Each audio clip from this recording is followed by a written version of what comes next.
Hi, I am Jennifer Reid Davis, the Chief Equity Officer of Noble Schools in Chicago, Illinois. Noble was founded in 1999 by two Chicago public school teachers, Michael Milkey and Tanya Hernandez, inside of this little place called the Northwestern Settlement House. At that time, our founding class had about 120 students, and we graduated our very first class in 2003. Today, Noble has 18 campuses, and we serve 77 communities across the great city of Chicago. Over 12,000 students fill our classrooms and hallways, and overall, Noble serves about 12% of all high school age students in Chicago. We have 17,000 alumni and 1,400 employees today. 90% of our college enrollment This girl speaking. is right on par with Chicago's most selective enrollment schools. 76% of our graduates matriculate directly to a four-year university. And then 83% of all of our students are also first-generation college students. Right now, Noble alumni earn their degree at about a 35% rate, which compared to a 12% rate nationally for their socioeconomic peers. With the access to the Pritzker Access Scholarship, Noble's undocumented students are projected to earn a bachelor's degree at a rate of 70%, which totally eclipses the 5% of undocumented students who earn a college degree nationally. Our vision and theory of change at Noble is rooted in college access and college completion. We see it as the tool for positive, multi-generational change. We don't have secrets. There's literally no secret sauce.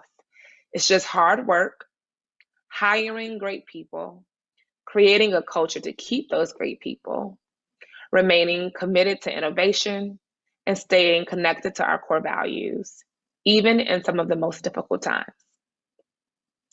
Last year, in the face of the dual pandemics of health and racial injustice, several organizations had moments of truth and reconciliation, including us. But what we also are doing here at Noble is staying committed to not only just being woke for the moment, but being committed to the work for a lifetime. Our commitment to diversity, equity, and inclusion, and our call for anti-racism didn't just start, though, in the summer of 2020. Noble has been doing DEI work now for years. It's been steady and incremental, but it's been happening. So, for example, back in 2012, we began to really focus on diversifying our hiring efforts. To date, over 50% of our instructional staff personally identify as a person of color. And the percentage of people of color and women is even higher than that for our most senior leaders in the organization. As I referenced before, in 2014, Noble secured what is known as the Pritzker Access Scholarship. It is a multi-year grant to support equitable outcomes and opportunities for college access for our undocumented students. In 2014, we named diversity, equity, and inclusion as a value for us, and we truly spelled out, what do these words mean? One of the things we've learned here at Noble is just how powerful a shared understanding and shared language really is for us. And then if you fast forward to 2019, we started to get aggressive about our commitment to DEI at Noble. And so we created teams and we examined things like our student retention. How do we build out a culturally responsive and sustaining teaching model for Noble? And we began to prioritize the experience of our Black boys through strategy, intentionality, and inclusion. Last summer, after the murder of George Floyd, we all had to deal with a reckoning across our country. And at Noble, That reckoning is still happening and has called us to be committed to anti-racism, not as side work, but as the real work. It just can't be an add-on. What we now know is that this call to anti-racism requires full-on organizational-wide change, and we are committed to seeing it through. And to be honest, it's probably one of the hardest things we've ever had to do. So when I think about what is the work ahead and how are we going to shift policies and practices to ensure that our kids can really operate with agency and experience the joys and the freedoms that we want to be true for them at Noble, we've approached it in a couple of ways. One, when we think about anti-racism at Noble, we wanted to not only look at it from a philosophical standpoint, but also to determine what does anti-racism look like on a day-to-day basis in the lives of our students, our parents, and our staff. One of the first things that we had to really decide is that there could not be any sacred cows. Not all at once, but with strategy and with discipline, we had to be willing to examine every single part of us at Noble, who we are and how we operate, and be willing to actively dismantle those systems that led to racist outcomes and experiences, and then be committed to building new ones. Period. Hard stop. We prioritized a couple places to start. One, we started with our identity. What is our vision and what do our values say about who we are? And are they aligned to the evolution of Noble and who we want to be? What policies and practices impact our students' day-to-day lives in a way that leads to inequitable outcomes and experiences? And how do we tackle them? And then third, we had to prioritize who do we need to hear from and who needs to be at the table. We launched some surveys. One was for our staff, so they can tell us just what to prioritize. The second survey we launched was for our students, our families, our alumni, and our partners. And we asked them critical questions to give us feedback on things like our commitment to college, our student code of conduct, our student dress code, and of course, teaching and learning in our classrooms. We literally got over 3,000 responses, and we got to work. We gathered their input from the onset of the work, the beginning, and not after, because we understood that real power was right there at the table from the very beginning.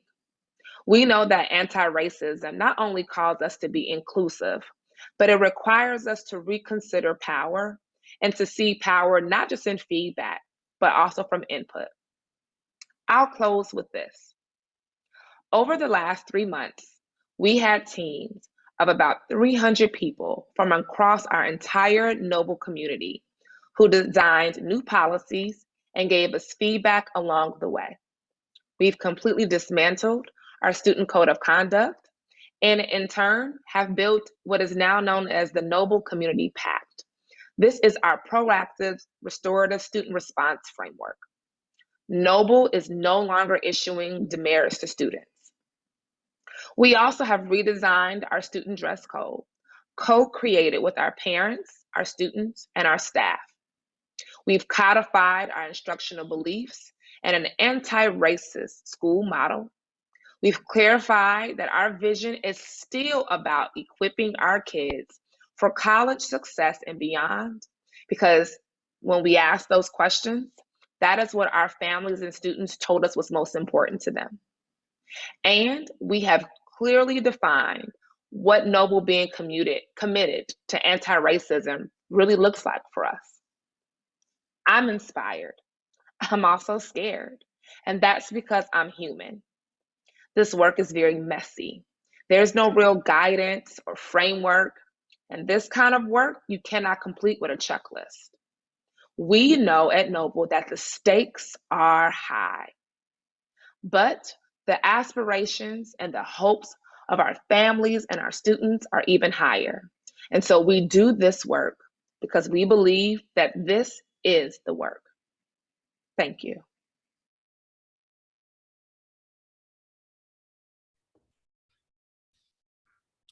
Oh, that was really, really powerful. Jennifer, thank you for being with us. That it was just truly insightful dialogue. I've got my notes here, but I almost want to just throw them off to the side and just dig in. Thank you, Terence. I appreciate it. Yeah, thanks for being with us. And I I know we never crossed paths, but I spent some time in Chicago as Deputy Chief of Staff at Chicago Public Schools, and also spent some time as the Executive Director of the Office of New Schools. So I'm very familiar with the great work that Noble does for kids in Chicago. So I want to make sure we make time for the audience to ask some questions. So feel free to drop your questions in the chat. And also, before we do that, I do want to just note that my esteemed colleague and friend, Tasha Downey, is in the room. Shout out to you, Tasha. And I also see Jennifer, your colleague, Constance Jones. She's also in the room with us. So really excited to have you guys join this conversation. So again, just type your questions in the chat. I'll make sure I keep my eye out for them. I certainly just want to kick it off and maybe just ask a couple of questions. And again, as they come through the chat, and Jennifer, even if you see them, we can just jump right in and just really make this a fluid conversation. But I appreciate you noting that this work is scary and it's intimidating, and it can't be just a part of the work, but it has to be the work of schools. And so as you think about the way Noble really kicked it up a notch in terms of its perspective on this, what are some things that you might offer to other charter school leaders that hope to engage in the work in terms of like what not to do, or like how to start, or where to start? Any maybe one or two nuggets in terms of what you might give to your fellow charter leaders in terms of how to start this work, who may not know where to begin? Yeah, so I would say two things, Terence. The first thing that I would say is to make sure that your leaders are serious. Whoever the decision makers are, whoever the leaders are, they have to be serious and really ready for the work, because it's not going to go as you expect. The people who you think are ready and willing to do the unraveling that it will take, it may not be those folks. And the people that you think are going to be more hesitant around truly transforming your CMO, that may not be who you think it will be either. But the leaders have to be committed. And so that has to be number one. And I mean like truly committed to getting the work done, no matter how it looks, how ugly it will be, and means that you're gonna get it wrong sometimes. So that has to be number one. If my CEO wasn't truly committed to what this meant and what it looks like, if my chief academic officer was not truly committed to transforming our classrooms, if our chief financial officer wasn't really committed to engaging in conversations with me about adjusting and changing how we fund our schools based on equity and not just on per pupil, if those things were not true, I wouldn't do the work. So that's number one, is that you have to assess and make sure that your leaders are really ready. And if they're not, that's okay, but then spend the time getting them ready. My second thing I would say is start where the kids are. Sometimes I think we don't know, like there's different areas and pockets of our school, of our function, that, do I start with budgeting? Do I start with facilities? Do I start with student dress code? Do I start with our staff handbook? Like there's lots of areas, right, in which our current policies and practices promote an inequitable outcome or experience. But I always will say to start where the children are. Whatever impacts our babies on a day-to-day basis the most, that is where you start. It also means that you won't get to everything at the same time, and you shouldn't expect to. And if people ask, well, why did you choose this over that? You can always get people behind the rationale that you went after the kids first versus going after the adults. Yeah, no, that's a great point. And I guess related to adults, there's a question in the chat from one of our colleagues about what it's like to bring parent voices into reinventing these policies. I Yeah. see a big smile, and we're both parents as well.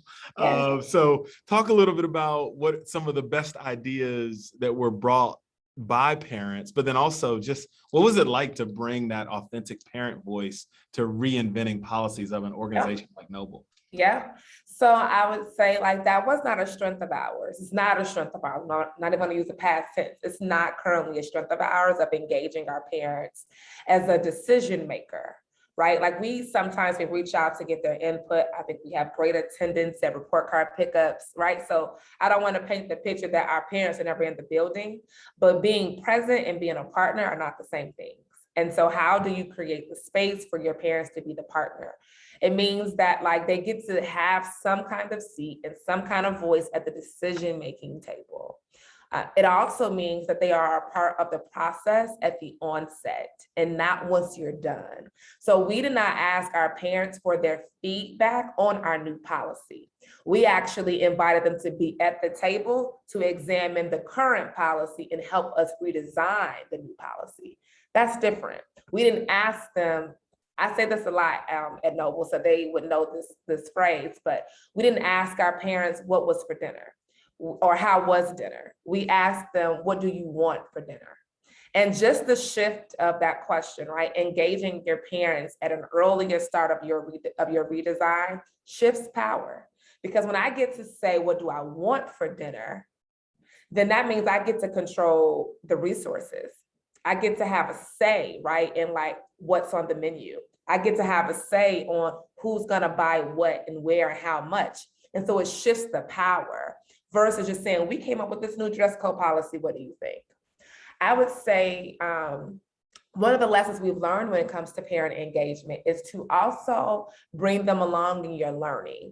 So as we are truly learning what racism really is, specifically at a systemic level, specifically in our education field, right? So much of it has been indoctrinated into who we are that we didn't even recognize it as being as harmful as it is. I know for sure, me personally, the amount of assimilation I have undergone as a professional in education is immense. And I was rewarded for doing it well. The fact that I was good at code switching, at always pressing my hair for a job interview, at being able to keep my Black and brown kids in line also allowed me to be promoted into different spaces. And so I say all that to say this, your parents have to go through the same learning as you do. And if not, then they will resist the change because it's uncomfortable and because they chose you. They chose Noble because of that polo and because of that khaki and because of our demerit system. But what they really truly wanted, right, is just order in their schools and safe schools and schools that were committed to scholarship at college. And we can do that without a demerit system, but we have to teach our parents that we can. Yeah, no, that's powerful stuff. And I know even in our work in the context of advocacy, making sure we engage parents in a really authentic way. And I like that concept. I'm going to have to think about it, especially in terms of, I'm thinking about, and I want to get to the student perspective on this, but when you said, what's for dinner as opposed, or what do you want for dinner as opposed to did you like dinner? I'm thinking about that in the context of my 8-year-old son, and but also in the context of how do we engage student voice, right? And I'm wondering from your standpoint, did you take a similar approach with students, and what was the involvement and engagement like? We did. From that standpoint, yeah. We did. So we did engage our students through a variety of ways. We did like a network-wide survey, which hey, just want to put a plug. Our students responded to the surveys via email at such a higher rate than their parents. They were like, oh, you want my thoughts on a dress code? I got tons. And so they definitely engaged with us there. And then we also put together focus groups for each stakeholder. So we had a focus group for parents, a focus group for students, our focus group for our alumni, and then teachers and staff, and then principals. And so those focus groups were designed to just to give us feedback along the way. So not at the end, right? But hey, we are thinking this is the problem and this is the data we have. What do you think? right? And so we did the same thing with our students. What we learned is that our students are way more woke than probably most of us. And so their appetite and their readiness and their ability to be able to unpack what they were experiencing in our schools and what they want to experience in our schools was much higher than I think we even anticipated. So we definitely have to, do what's necessary to also educate them, but it's a different level of education. The other thing I would say is that our students needed to be prompted to freedom dream because they've also been mobilized. And so when we wanted their feedback on certain things, the idea of there not being a polo required or the idea of there not being a demerit required was so out of their realm that they wouldn't even imagine it. We had to teach our children how to imagine school differently because we had indoctrinated them so well to where they thought that there was no other way to run an effective school, a good school, a college-bound school without this rigid rules and policies in place. So that did take some exposure, to say the least. Yeah, and can you just remind folks, in my recollection, obviously Noble started as a high school. That's correct. And has moved down to middle school grades now? So we are 18 campuses across several different neighborhoods in the city of Chicago. We are 17 high schools and just one middle school. And that middle school is on the south side. It's connected to our Gary Comer College Prep High School. And then we also have a Gary Comer Middle School that starts at 6th grade. So we only have one middle school. And then all of our schools literally run as far north as you can think of, to as far west as North Lawndale, where I also taught, to as far south as our Pullman and Inglewood neighborhoods. Got it. So when you're talking about you've nobilized even the students, I mean, these are high school students. So we're not talking about just elementary school students or, 3rd or 4th graders. You were really breaking down or helping high schoolers reimagine what is possible. And you're saying that was because they even, when they got to you, a lot of these things were already kind of embedded in them. And I mean, it's why their parents chose us, why the parents think they chose us. Why they really chose us, right? Like when we asked our parents, for example, how important is your child going to college? Like, how important is that to your family?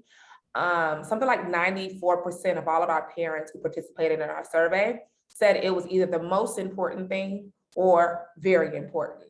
And we even hid it. We tried to add very important is the last option and not the first option. None of that worked. They were very clear. When we called them on the phone, because we also did a phone banking to make sure that we were accessing parents that may not be able to sit down and take a long survey. But we got them on the phone, the trends were the same. And it didn't matter what school we were at. It didn't matter if we were talking to a mom on the west side of Chicago, or if we were talking to an immigrant family in our southwest neighborhoods, or a middle-class working family that goes to our downtown campus. None of that mattered. They choose us for these reasons. They also said they wanted us to keep their kids safe. We live in Chicago. We are a very large urban city. And they also wanted their students to be safe. They wanted their students to have consequences for bad choices. And so we can adhere to that. It just doesn't have to dehumanize them along the way. Yeah, well, and I guess that gets to another question of, given the expectations that your students and families had of you or of the entity, how did you operationalize the equity and inclusion component? It certainly wasn't at the risk of any of those other things, but was it a challenge to elevate those two, knowing that what was really most important were some other things? Yeah, it's definitely a risk. So I'll give you an example.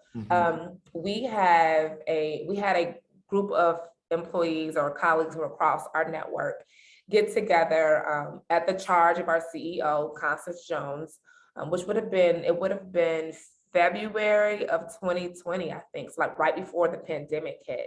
Okay.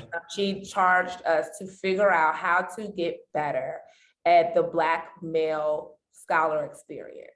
because we were losing our Black males as far as student retention higher than any other subgroup. And it did not matter the campus, their zip code, neighborhood, grade level, didn't matter. Wow. And so that team got to work, and then it got disrupted with the pandemic. And then they just came back together virtually and finished their work and published a report with 12 recommendations in there based on data, qualitative and quantitative, how we need to improve the scholar experience specifically for our Black males. What happens in those conversations is then people very innocently and well-intended ask, well, what about Black girls? Well, what about dreamers? Well, what about undocumented students and students who have IEPs, because they too don't have a good experience? And so what I say to that, which is what I'll say here, thinking about how do you champion inclusion and equity, is that what we have to understand is that when I get lighting another candle doesn't take away fire from the first one. I can give you light and not lose any. And I think sometimes we think that if we elevate and go after and support a particular subgroup in our population, that it's a loss to other people. And that just isn't the case. We have to build the tides. The truth is, the better we serve our Black males, actually the better the experience will be for our students who have an IEP or for our students who speak a different language, because it gives us practices and skills that we can put into play that are transferable. And like, that's not an easy thing to actually conceive. I think we may lose, right, when we get better at this group, but that just isn't actually the case. That isn't what our data tells us. And there is enough light in the world for all of the babies to be in it. Yeah. I want to go back to the kids for a minute. Okay. Because certainly, I am dealing mostly with, even in my coaching experience, with kids kind of ages 4 to 8 years old. But I want to get your perspective from the high school side of things. That kids tend to typically still be day to day, minute by minute. Their thinking is very routine. I mean, how did you guys get them on the thought path or a thought path to multi-generational change, or just rethinking again, like a lot of what you said? I think the word you used was nobilized, right? Like how did you get them to move, unravel that? What were some of the strategies there? So I think one, you have to do it with the teachers and the coaches and the staff members, the people who are in front of your students the most. I think it's an ongoing process. We're not done. We haven't checked it off. It's now a part of our curriculum. It's the way in which we see instruction. It's the way in which we see schooling. I'm a former principal for Noble. I was a principal here for 7 years. And you have to be honest with your children and tell them, we can do this better. And we don't have to feel beaten down and broken down from our no excuses model to still get you to college. And then what's funny is, once you affirm the identities and the humanity of your students, they actually recognize what it feels like and can help you keep that going by telling you exactly what works and what doesn't work. But all you have to do is just humanize them and affirm them in that way. And they will give you the feedback and tell you how to do it. And then in a real practical sense, as I shared before, we had a focus group, and we were able to go further, right, with that group of students versus trying to move it across with 12,000 kids. But with our focus group, we were able to really move the needle there, because the more informed they were, then the better feedback they gave, which is why it's critical that if you want to include your parents, which I think you must, if you want to include your alumni, which I think you must, and if you want to include your students, which I think you must, you have to also give them the skills to even know what racism really is in a classroom or at a school, so that their opinions are informed. Yeah. And you got to include these stakeholders, y'all, because we don't get to be anti-racist in a racist way. And what I mean by that is, we don't get to proclaim to be doing anti-racist work and then hoard power in the same traditional structures. You don't get to do that. So if you truly want to be anti-racist, you have to see your process as the product, just as much as the policy you all are actually redesigning.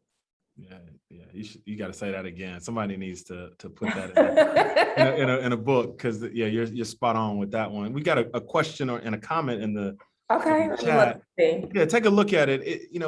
It's getting to, how do you think about building or rebuilding trust with families, Yeah. especially when at the top, it doesn't necessarily look or always look like us. And look, this is a big shout out to Noble, because I know from your leadership to even Constance's leadership, because I remember this, it's almost like a folk tale now that she had her hair purple, and that sort of, it like sparked, the identity and like sort of what was okay in terms of being a student in your environment. Yeah. But talk a little bit though about rebuilding and building trust, not necessarily with the students, but with the families and parent engagement. Yeah.